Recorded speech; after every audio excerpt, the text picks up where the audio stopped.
अस्सलाम वालेकुम, 1 से 2 में खुशामदीद। मैं हूं शुजा कुरैशी। कुछ अरसे से हम देख रहे हैं कि ना सिर्फ एक इंटरनेशनल मार्केट में बल्कि लोकल मार्केट में भी बहुत से खाने पीने की अशिया की कीमतों में कमी हुई है, लेकिन वो उस कमी का पूरा फ़ायदा अब तक लोगों को नहीं पहुंचा है। कहीं हमने देखा है कि होलसेल मार्केट और रिटेल मार्केट की जो कीमतें हैं मुख्तलिफ़ अशिया की, और हम उससे बात भी करेंगे, उसमें काफ़ी फ़र्क हमको नज़र आ रहा है।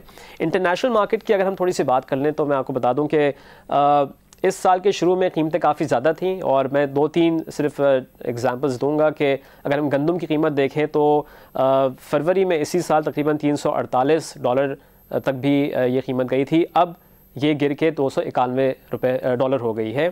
इसके अलावा अगर मकई की बात करें तो इंटरनेशनल मार्केट में इसकी कीमत $310 तक भी गई थी, अब ये कम होकर $258 पर आ गई है। इसी तरीके से अगर हम चावल की एग्जांपल लें तो चावल की कीमतों में सिर्फ हमने देखा कि इजाफा हुआ है, और इसके साथ अगर पाम ऑयल की बात करें तो पाम ऑयल की कीमतों में भी हमने कमी देखी है। तो आज हम इस पर बात करेंगे कि जो फ़र्क पड़ा है, और दालों की बात करें तो दालों की कीमतों में फ़र्क पड़ा है, और बहुत सी दालें हम इंपोर्ट भी करते हैं। तो दाल हो, चीनी हो या कुछ और दूसरे आइटम्स हों, उनकी कीमतें होलसेल मार्केट में कितनी हैं और रिटेल मार्केट पे जो आम लोग जो बाज़ार से सौदा लेते हैं वो कीमतें कितनी हैं, उस पर हम बात करेंगे। हमको स्टूडियो में अनीस वजीर साहब ने ज्वाइन किया है, जो चेयरमैन है कराची होलसेल ग्रोसर्स एसोसिएशन के। अनीस साहब बहुत शुक्रिया प्रोग्राम में खुशामदीद। Thank you. और मोहम्मद फ़ारूक साहब ने हमें ज्वाइन किया, जो एडवाइज़र हैं रिटेलर्स ग्रोसर्स अलायंस कराची के। फ़ारूक साहब आपको भी खुशामदीद, बहुत शुक्रिया आपका। अच्छा अनीस साहब, ये बताइए कि कौन से ऐसी खाने पीने की अशिया हैं, और मैं पहले जो मैंने दालों की एग्जांपल दी, चावल की भी हम बात करेंगे। चावल की कीमतें इंटरनेशनल मार्केट में बढ़ी हैं, बाकी गंदम नीचे आई है, मकई नीचे आया है, और दालों की कीमतों में भी कमी हुई है। तो आप बताएं कि कितनी कमी हुई है और इस वक्त कीमतें क्या हैं? बिस्मिल्लाहिर्रहमानिर्रहीम। देखिए, सबसे पहले तो मैं आपको ये चीज़ बताना चाहता हूँ कि जो हमारा कॉन्सेप्ट है कि कोई चीज़ कमी नहीं होती पाकिस्तान में, उस हवाले से मैं ये बात करना चाहता हूँ कि देखिए अब कितनी कमी है। मिसाल के तौर पे आप चीनी ले लें। चीनी 3 महीने पहले आप 75 रुपये की अवेलेबल थी होलसेल में, आज वो 50 रुपये की है। तो ये कहना दुरुस्त नहीं है कि कीमतें बढ़ती हैं, कम भी होती हैं। दालों में भी इसी तरह हुआ है कि आपने पिछले सालों में देखा कि दाल जो माश थी वो 175 रुपये किलो पहुंच गई थी, और मसूर दाल भी तकरीबन 160-65 रुपये किलो थी, और जो आज उनकी कीमतें हैं वो 100 रुपये से अंदर आ गई हैं होलसेल में। मिसाल के तौर पे आज होलसेल में मसूर की दाल आपको 60 रुपये किलो अवेलेबल है, अच्छी क्वालिटी की। अच्छी क्वालिटी की। और जो सॉरी आप बात करते हैं अनीस साहब, लेकिन क्योंकि आम जब लोग सौदा लेते हैं ना, तो उनके पास उनको इतनी नॉलेज नहीं होती कि कितनी क्वालिटी की मसूर की दाल पाकिस्तान में आ रही है। तो आप ये बता सकते हैं कि कितनी क्वालिटी की दाल मौजूद है? ये देखिए, एक दाल की मसूर की एग्जांपल ले। हाँ, मैं एक चीज़ आपको बताना चाहता हूँ कि देखिए क्वालिटी का जो इशू है ना वो हमेशा रहेगा, वो कम नहीं हो सकता या ख़त्म नहीं हो सकता। इसकी वजह मैं बताऊँ। देखिए, एक आप दाल मंगा रहे हैं जो आप कनाडा से मंगा रहे हैं, उसकी ऑब्वियसली क्वालिटी वो कैनेडियन क्वालिटी होगी। एक दाल आप मंगा रहे हैं जो ऑस्ट्रेलिया से आ रही है, उसकी ऑब्वियसली क्वालिटी अलग होगी। एक दाल आप मंगा रहे हैं जो आपकी सिंध की प्रोडक्शन है, उसकी क्वालिटी अलग है। एक दाल आपकी पंजाब की प्रोडक्शन है, आप इसको एक मिक्स करके तो नहीं बेच सकते। ये तमाम दालें और इसकी वैरायटी और क्वालिटी रहेगी। इसके अलावा जितनी सफाई में ज़्यादा अच्छी क्वालिटी होती है उसको अच्छी क्वालिटी गिना जाता है, और उसके प्राइसेस सफाई करने के लिहाज से वो ज़्यादा होते हैं। तो ऑब्वियसली ये चीज़ हमेशा चलती रहेगी, और कंज्यूमर को हमेशा चाहिए कि वो अपनी क्वालिटी देख के और उसके प्राइस समझ के लिया जाए, अदरवाइज इसका कोई और हल नहीं। क्योंकि बहुत सी मार्केट्स में तो जहाँ पे लोग शॉपिंग करते हैं, जहाँ से अब हर कोई तो ज़ाहिर है होलसेल मार्केट नहीं जाता। अब ये अच्छा ट्रेंड है पाकिस्तान में कि बड़े स्टोर्स खुल रहे हैं, लेकिन वहाँ भी एक ही किस्म की दाल रखी है। जैसे मसूर की अगर हम एग्जाम्पल दोबारा ले लें कि वहाँ पे मुख्तलिफ जो आप बता रहे हैं, कोई अमेरिका की हो, ऑस्ट्रेलिया की हो, या सिंध की हो, पंजाब की हो, वहाँ सिर्फ एक ही क्वालिटी की रखी होती है, तो उनको तो वही लेनी होती है। उनको क्या पता कि ये कहाँ की है। अब देखिए, ये चीज़ जो है ना, ये अब स्टोर वाले पे डिपेंड करता है और कंज्यूमर पे डिपेंड करता है। अब उसने एक क्वालिटी अगर दाल रखी है और आपको अगर वो अच्छी लग रही है, आपने क्वालिटी देखी, क्योंकि जो भी कंज्यूमर जाता है, जो भी मर्द औरत कोई भी जाता है, तो उसको ऑब्वियस आइडिया होता है कि ये साफ़ दाल है, इसमें कचरा है नहीं है, और उसकी क्वालिटी नज़र आती है, तो उसको उसी के मुताबिक देखना चाहिए। मसला सिर्फ हमारे यहाँ ये है कि आम आदमी को एक्चुअल पता नहीं होता कि होलसेल मार्केट में क्या प्राइस अवेलेबल है। और मीडिया के माजरत के साथ मैं ये कहूँगा कि मीडिया जब प्राइसेस बहुत ज़्यादा ऊंची हो जाती हैं या हाई हो जाती हैं तब जाके वो शोर मचाती हैं, तो उससे ये होता है कि और भी मज़ीद प्राइसेस बढ़ जाती हैं। और जो हमारे ओपोजिशन यहाँ पे है वो भी जब प्राइसेस बढ़ती हैं तब जाके वो हुकूमत पे इल्ज़ाम लगाना शुरू करते हैं कि देखिए प्राइसेस इनकी हुकूमत में ये हो गई, जबकि उसका ताल्लुक ही नहीं होता। अब आप देखिएगा कि अभी पिछले सालों में और आज देखेंगे इतने जब प्राइसेस कम हुए हैं तो फिर इसका किसका ताल्लुक है? ये एक्चुअली मार्केट मैकेनिज्म होता है जिसकी वजह से ये होता है। इसके अलावा एक और बात आपको बताना चाहता हूं कि जो प्राइस कंट्रोल के लिए हमारे मुल्क में जो मैकेनिज्म है it is 100% failure. It is जो है उसको मैं आपको अगर फारिग हूं तो फिर मैं बताऊंगा, आप ब्रेक पे शायद मुझे सिर्फ पूछना था कि वापस अगर दाल की कीमत पे आ जाएं तो आप कहते हैं कि अच्छी क्वालिटी की मसूर की दाल 65 रुपए किलो होल सेल में मिल रही है, 60 रुपए किलो, 60 रुपए किलो तक आ गई है। अच्छा ये बताइए फारूक साहब के रिटेल मार्केट में मैंने भी कुछ मार्केट्स का दौरा किया तो 60 रुपए किलो तो, और ये अच्छी क्वालिटी बता रहे हैं, आधा किलो की थैलियाँ 50 की मिल रही हैं, इसका मतलब 100 रुपए किलो मसूर की दाल अभी भी रिटेल पे बहुत सी जगह पे दस्तयाब है। नहीं, मैं आपको बता दूं कि ये जो कमी जो हुई है, जो 60 रुपये जो अनीस भाई बता रहे हैं, ये बिल्कुल कल ही हुई है। और अगर आपने कल से पहले अगर चेक किया होगा तो यकीनन आपको ये दाम नहीं मिले होंगे। पिछले एक हफ़्ते में दालों की कीमत में 10 से लेकर 30 रुपये तक की नुमायाँ कमी आई है। आज आप बाज़ार में चले जाएं, आपको हर जगह 65 रुपये किलो मिलेगी।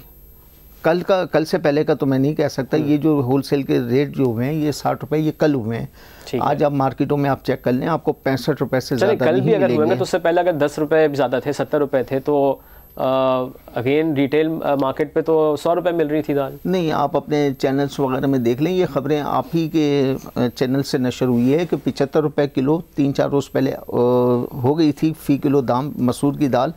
मूंग की दाल जो कि 135 और 140 रुपये किलो थी, उसमें नुमाया कमी होकर 115 रुपये की हो गई है। तो ये भी मतलब है कि मार्केट के रेट हैं 115 रुपये। ये कोई हवा में बड़े स्टोर्स में आप ये भी नहीं कह सकते कि जी बहुत से उनके पास वो जो है स्टॉक जमा होगा और पुरानी कीमत पे होगा इसलिए वो बेच रहे हैं। हमें मालूम है जिस तरह से ख़रीदारी होती है, अक्सर जगह स्टोर पे जाएं तो शेल्फ खाली भी होते हैं मुख्तलिफ़ चीज़ों के, तो ये नहीं कह सकते कि जी उनके पास माल पड़ा हुआ था पुराना हाई कीमत का, ऊंची कीमत का, तो वो अभी तक बेच रहे हैं। तो कितना आप समझते हैं कि टाइम होता है कि जो होलसेल मार्केट में कीमत नीचे आए रिटेल मार्केट पे उसका असर कितने दिन में आ जाता है? इसका फौरी असर आ रहा है। आजकल जिस किस्म के हालात हैं, वो पहले तो ऐसा होता था कि महीने में एक ही दफ़ा ख़रीदारी होती थी और पूरे महीने रेट एक स्टेबल रहते थे। लेकिन आजकल जो मौजूदा दौर में लोग 2-2, 3-3 दालों की बोरियां मंगाते हैं और वो एक रोज़ में ख़त्म हो जाती है। दूसरे दिन फ़ौरन वो होलसेल से कांटेक्ट कर लेते हैं, तो होलसेल से जो दाम होते हैं उसमें 5 रुपये इजाफा करके रिटेल की सतह पे फ़रोख्त किया जाता है। ये भी है कि अगर हम कराची बहुत बड़ा शहर है और उसमें हमको मालूम है कि कितनी दुकानें हैं, तो किसी मार्केट में हो सकता है कि अभी भी बहुत महंगी दाल बिक रही हो, और जैसे मैंने कहा कि लोगों को मालूम नहीं कि होलसेल मार्केट में, जैसे अनीस साहब ने कहा कि कितनी कीमत गिर गई है, तो वो दुकानदार फ़ायदा उठाते हैं और वो अपना मुनाफा ज़्यादा कमाते हैं। फिर उस पर तो फिर कोई भी चेक रखना मुश्किल है। कराची में अक्सर जो ख़रीदारी 80% ख़रीदारी होती है ना, वो तो मार्केटों से होती हैं। जब मार्केट में एक दुकानदार 65 रुपये की मसूर की दाल बेच रहा है और दूसरे ने 75 रखी होगी, तो वो अपनी दुकानदारी ख़राब नहीं करेगा। उसको मालूम है कि अगर मैंने 75 रुपये की बेची और बराबर में वो कस्टमर मेरे पास आ गया, तो फ़ौरन कस्टमर पहला काम ये करेगा कि उसकी दुकान पे दाल वापस कर देगा कि जी आप महंगी दे रहे हैं। लिहाजा कोई अपनी दुकानदारी को ख़राब नहीं करता, कोई रिटेलर्स अपनी दुकानदारी को बिल्कुल ख़राब नहीं करना चाहता। हाँ, लेकिन अगर उस इलाके में वो कीमत नीचे इतनी आ जाए, और जैसे मैंने कहा ना कि बहुत से इलाकों में, और यहाँ पे अगर पौश इलाकों की बात कर लें तो वहाँ तो अभी भी मैंने चेक किया है कि 100 रुपये किलो मसूर की दाल मिल रही है। मूंग की जो पीली दाल है वो 140 रुपये किलो मिल रही है। तो जो फ़र्क जितना आया है वो तो रिटेल मार्केट पे कम से कम नज़र नहीं आ रहा, और वहाँ भी ख़रीदारी बहुत होती है। तो ये भी जैसे मैंने पहले भी कहा कि स्टॉक्स का बहाना तो कोई नहीं बना सकता। नहीं, ये जो डिपार्टमेंट स्टोर वाले होते हैं इनका तो रिटेल मार्केट से कोई ताल्लुक ही नहीं होता, उनके अपने ही रेट होते हैं। नहीं, ये तो अब गवर्नमेंट को चाहिए, रिटेल मार्केट ही ना, लेकिन है रिटेल मार्केट, लेकिन वो ना गवर्नमेंट की प्राइस लिस्ट को एक्सेप्ट करते हैं। उनकी अपनी प्राइस लिस्ट लगी हुई होती है और वो अपनी लिस्ट के मुताबिक बेच रहे होते हैं। वो रिटेल मार्केट को की तरफ जाते नहीं है। अब मैं आपको एक इसकी मिसाल दे दूं कि यूटिलिटी स्टोर पे चीनी 55 रुपये किलो है, होलसेल मार्केट में कल 50 रुपये की हो गई है, पूरे कराची में आपको 52 रुपये किलो बिक रही है। तो रिटेलर्स ने कमी कर दी ना। ठीक है, चले जो प्राइस की बात की, और जैसे अनीस साहब की तरफ वापस हम आएंगे, एक ब्रेक की तरफ जाते हैं। और इन्होंने कहा ना कि जो प्राइस कंट्रोल मैकेनिज़्म है हुकूमत का, बिल्कुल वो तो फेल हो चुका है। उस पर हम बात करेंगे, हमारे साथ रहिएगा।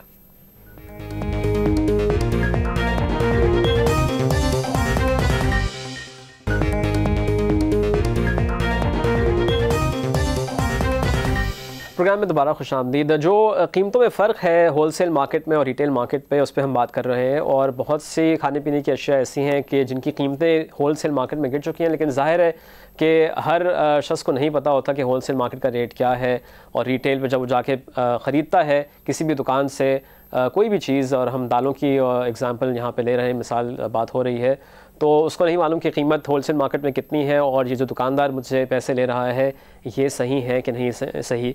तो इतना फ़र्क आ चुका है रिटेल लेवल पे, इतना फ़र्क हमको नज़र आ रहा है कि अब भी दुकानदार मुनाफा कमा रहे हैं। तो जो प्राइस कंट्रोल मेकनिज़म की बात हो रही थी कि हुकूमत फेल है उसमें, तो क्या किया जा सकता है, कैसे इस फ़र्क को जो है वो हम पूरा कर सकते हैं? देखिए, एक चीज़ मैं आपको बताऊं, जो प्राइस लिस्ट होती है मार्केट में उस प्राइस लिस्ट के मुताबिक माल नहीं बिक रहा होता। आप एग्री करते हैं? ये तो कभी भी हमने देखा कि प्राइस लिस्ट के मुताबिक। So what is the use of getting this price list out? क्या वजह है? कोई ज़रूरत नहीं है, क्योंकि आप इस पे इम्प्लीमेंट कर ही नहीं पाते। आप ना करने की कई वजूहत हैं। मैं आपको बताऊं, देखिए, ये फ्लक्चुएशन ओपन मार्केट है और पाकिस्तान में जो ओपन इकोनॉमी है, आप माल ख़रीदते हैं जो मार्केट की प्रिवेलिंग प्राइसेस होती हैं।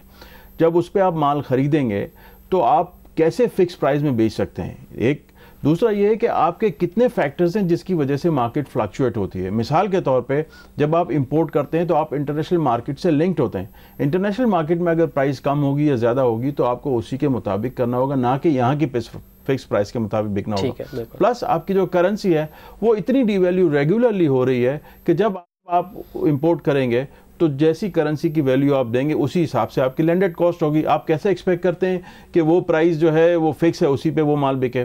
दूसरा ये है कि जो आपकी पाकिस्तान में प्रोडक्शन होती है उसकी, मिसाल के तौर पे फैसलाबाद में, सरगोदा में, मुल्तान में, वहाँ मंडियाँ हैं, तो वहाँ से हम जब खरीदते हैं तो उनकी प्रिवेलिंग प्राइस पे खरीदते हैं, ना कि हमारी प्रिवेलिंग प्राइस पे खरीदते हैं। तो आप कैसे एक्सपेक्ट करते हैं कि जो आप यहाँ प्राइस फिक्स करें उस पर वो माल बिके?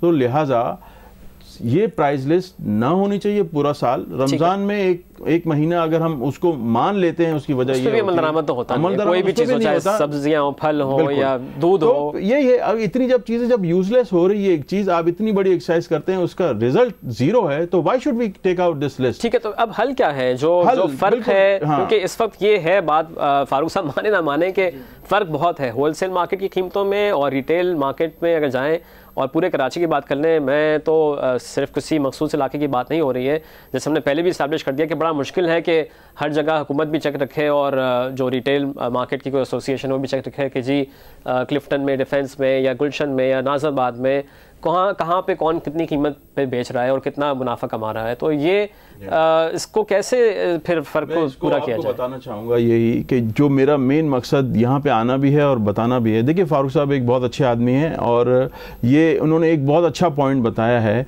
कि इनकी मार्केट में कंपटीशन इतना है कि अगर ये महंगी बेचेंगे तो उसके बराबर वाला जो सस्ती बेचेगा तो वो उसको महंगी नहीं बेच सकते, ना बराबर वाला बेच सकता है। What we want everywhere. अगर हर जगह इतना कंपटीशन हुआ तो फिर आप जो है ज़्यादा प्राइस नहीं ले सकते। और इसके अलावा आम आदमी को इन्फॉर्मेशन होनी चाहिए कि होलसेल मार्केट में प्राइस क्या है। जब प्राइस एक्सकलेट करती है या बढ़ती है तो मीडिया तमाम शोर मचाता है कि ये प्राइसेस बढ़ गई हैं, लेकिन जब प्राइसेस कम हो रही होती हैं तो उसका नॉलेज या इंफॉर्मेशन, अभी जो आपसे बात कर रहे हैं यही वजह है। यही मैं कह रहा, मेरा आने का पर्पज ये है कि देखिए 75 रुपए की चीनी 50 रुपए की हो गई है होलसेल में, तो लोगों को अगर पता होगा तभी जाके वो आर्गुमेंट करेंगे ना रिटेलर से। शायद उनको पता होगा तो फिर वो उस दुकान से नहीं खरीदेंगे और कहीं और से खरीद करेंगे जहाँ पे सही रेट्स हो। सबसे पहली चीज ये प्रॉपर होलसेल मार्केट के रेट्स, आप चूंकि रीस साहब होलसेल मार्केट से आपका ताल्लुक है, तो होलसेल मार्केट के रेट्स एक आम शख्स को कैसे पता चल सकते हैं? यही हो सकता है। देखिए, हमेशा इसी तरह तरीक़ेकार होता है कि एक मीडिया में हर जगह आप देखें कि एक आर्टिकल होता है, एक पेजेस होते हैं, तो उसमें मैं चाहूँगा कि हर अपना अखबार है, टीवी है, एक टाइम रखे, उसमें लोगों को वाकई आगाह किया जाए कि ये प्राइसेस होलसेल मार्केट में हैं, लिहाजा रिटेल में इतना होना चाहिए। तब जाके जहन बनेंगे लोगों के और उस प्राइस में वो माल खरीदेंगे, चाहे वो प्राइस बढ़ जाए। मैं नहीं कहता कि हमेशा कम होगी, लेकिन मैं आज ये ज़रूर कहूँगा कि आप लोग हमेशा कहते हैं कि प्राइसेस बढ़ती हैं, कम नहीं होती, तो आज आप देख लें, आपके सामने मिसालें हैं कि दालों में और चीनी में कितनी प्राइसेस कम है। अच्छा, चावल की कीमत पे हम बात करते हैं। मैंने शुरू में मेंशन किया था कि मैंने 3-4 चीज़ों का मिसाल दी थी, उसमें चावल की कीमतों में कमी नहीं हुई है, इसकी क्या वजह है? देखिए, चावल में पाकिस्तान एक्सपोर्ट करता है, पाकिस्तान की प्रोडक्शन तकरीबन 55 से 60 लाख टन है और हमारी कंजम्पशन 23 लाख टन है, और हम बाकी माल जो है वो एक्सपोर्ट करते हैं। तो जब आप एक्सपोर्ट करेंगे तो इंटरनेशनल मार्केट से आप लिंक्ड होंगे। लेकिन अभी दुनिया भर में भी चावल की कीमतें कम हुई हैं, इसलिए एक्सपोर्ट में भी रेट्स बहुत ज़्यादा नहीं है। लेकिन अगर आप पाकिस्तान का मुआवजा करें तो हम पिछले साल से अगर हम होलसेल मार्केट में देखते हैं तो उसमें भी प्राइसेस कम है, प्राइसेस उसमें ज़्यादा नहीं है, लेकिन उसमें इतनी वाज़े कमी नहीं है, पर ओवरऑल महंगाई नहीं है चावल में। लेकिन ये भी तो ऐसा होना नहीं चाहिए ना कि अगर आप कोई चीज़ एक्सपोर्ट कर रहे हैं तो उसको उसकी कीमत को इंटरनेशनल मार्केट से लिंक कर दिया। अगर हमारे पास प्रोडक्शन ज़्यादा है तो हमारे लोगों को उसका फ़ायदा होना चाहिए और चावल सस्ता मिलना चाहिए। चावल क्यों नहीं सस्ता मिलता? ये मैं आपको इसका एक ज़रा मैं बताना चाहूँगा, मैं फारूक साहब को आप पूछिएगा ज़रूर, मैं इसका ये जो बड़ा आपको ये बहुत वैलिड आपकी बात है और ये होनी चाहिए। पहली बात तो मैं ये बताऊँगा, जब हमारी प्रोडक्शन ज़्यादा होती है और एक्सपोर्ट करते हैं तो हमें फॉरेन एक्सचेंज की बहुत ज़्यादा ज़रूरत है और वो एक्सपोर्ट होना चाहिए। अब सवाल ये है कि हमारे लोगों को वो किस तरह कम कीमत में मिल सकता है, जिस पे हुकूमत की पॉलिसी की बहुत शदीद ज़रूरत है। और मैंने पहले भी कहा था कि जब प्राइसेस बढ़ रही थी तो पाकिस्तान में एक निज़ाम ये होना चाहिए कि जो हम एक्सपोर्ट करते हैं उस पर एक रेगुलेटरी ड्यूटी आयद हो, और वो रेगुलेटरी ड्यूटी से आपके जो प्राइस हैं जो लोकल मार्केट में वो उतने ही रहेंगे, और इंटरनेशनल मार्केट अगर बढ़ती है तो वो प्राइसेस लोकली नहीं बढ़ेंगे, और जो जितना बढ़ना है वो रेगुलेटरी ड्यूटी से वो रेगुलेट होता रहेगा। ठीक है। जब तक अगर आप ये नहीं करेंगे तो आपको एक्सपोर्ट तो करना लाजमी है। और अगर आप मिसाल के तौर पे आपकी प्रोडक्शन कंजम्पशन सिर्फ 23 लाख टन है और आपकी पैदावार 23 लाख टन है, तो जो प्राइस आपको आज मिल रही है एक्सपोर्ट ना भी करें तो उससे ज्यादा मिलेगी। ये टोटल मैकेनिज्म होता है, जितनी मास प्रोडक्शन बड़ी होगी आपके पास उतने प्राइसेस कम होंगे, और जब आप एक्सपोर्ट करेंगे तो आपकी इकोनॉमी भी ग्रो करेगी। ये मेजर इश्यू होता है और ये आम आदमी की समझ की बात नहीं है, ये हुकूमत को समझना चाहिए और इस पॉलिसी पे अमल दरामद करना चाहिए। ठीक है फारूक साहब, तो आप क्या कहेंगे कि जो फ़र्क है होलसेल और रिटेल कीमतों पे, बहुत सी मार्केट्स में ठीक है कीमतें जो होलसेल में गिर रही हैं वो ही हमको नज़र आ रही हैं, लेकिन कराची में आप चूँकि एडवाइज़र हैं जो अलायंस है रिटेल ग्रोसर्स का, तो आप इस चीज़ को कैसे चेक करेंगे कि हर इलाके में जो सही कीमत है वो लोगों से ली जाए? देखें, कराची में है ना तकरीबन 68 मार्केट्स हैं, इसमें से 42 मार्केटों का हमारा अलायंस है। मैं इस 42 मार्केट के हवाले से बात करता हूं कि ये 42 मार्केटें तकरीबन कराची को 60% कवरेज देती हैं, और बाकी जो बकिया जो 20-22 मार्केटें हैं वो हमारी अलायंस में तो नहीं है, लेकिन वो हमसे कॉन्ट्रैक्ट्स में हैं। ये जो प्राइस आप देखेंगे इस वक्त प्राइस लिस्ट मौजूद नहीं है। मैं अनीस भाई की एक बात से तो बिल्कुल मुत्तफ़िक हूँ और बिल्कुल इत्तेफाक करता हूँ कि प्राइस लिस्ट नहीं होना चाहिए, और इस वक्त कराची में प्राइस लिस्ट नहीं है। 1 दिसंबर से अभी तक प्राइस लिस्ट जारी नहीं हुई। ठीक है। और आप देख लें कि मार्केटों में कमी हुई है, तो होलसेलर्स ने भी कमी की है और इसके साथ साथ रिटेलर्स ने भी कमी की है। अगर ये प्राइस लिस्ट होती तो मेरा ख्याल है कि रिटेलर्स कम नहीं करते और वो सरकारी बताते कि जी सरकारी कीमत देखें ये लिखी हुई है। ठीक। तो आप ये इल्ज़ाम तो रिटेलर्स पे आयद नहीं कर सकते कि अगर होलसेल में कमी होती है तो रिटेलर्स कमी नहीं करते। इस वक्त तो प्राइस लिस्ट मौजूद नहीं है, जब होलसेल में दाम कम हो गए हैं। मसूर की दाल सेकंड दिस पॉइंट मैं बिल्कुल सेकंड करता हूं, बिल्कुल सही कह रहे हैं ये। तो ये प्राइस लिस्ट तो बिल्कुल नहीं होनी चाहिए, लेकिन अब अनीस भाई को भी मालूम है और ये भी अपने रेट्स वगैरह भेजते रहते हैं और हम भी इसको एक्सेप्ट करते रहते हैं, और हम इस मीटिंगों में इसलिए शिरकत करते हैं कि अगर हमने भी शिरकत ना की तो फिर है ना बिल्कुल वन साइडेड रेट्स आ जाएंगे और वो हमें एक्सेप्ट करने पड़ेंगे। ठीक है, चले आप दोनों का बहुत शुक्रिया, अनीस साहब का भी बहुत शुक्रिया, फारूक साहब का भी बहुत बहुत शुक्रिया। मैं सिर्फ यही कहूँगा कि फ़र्क कीमतों में हमको नज़र आ रहा है। अब हर शख्स को चाहिए कि चेक ज़रूर कर ले कि होलसेल मार्केट में कीमतें मुख्तलिफ़ खाने पीने की अशिया की क्या है, और जिस दुकान से वो ख़रीद रहे हैं वो दुकान पे क्या कीमत दुकानदार चार्ज कर रहा है। अगर उसको होलसेल मार्केट की कीमत पता होगी तो फिर अगर कोई भी दुकानदार ज़्यादा पैसे चार्ज कर रहा होगा तो ज़ाहिर है कि वहाँ से ख़रीदारी फिर ना की जाए। एक ब्रेक लेंगे, ब्रेक से वापस आके हम पाकिस्तान सेंटर ऑफ फिलैंथ्रोपी के चेयरमैन शम्स कासिम लाखा से बात करेंगे। हमारे साथ रहिएगा।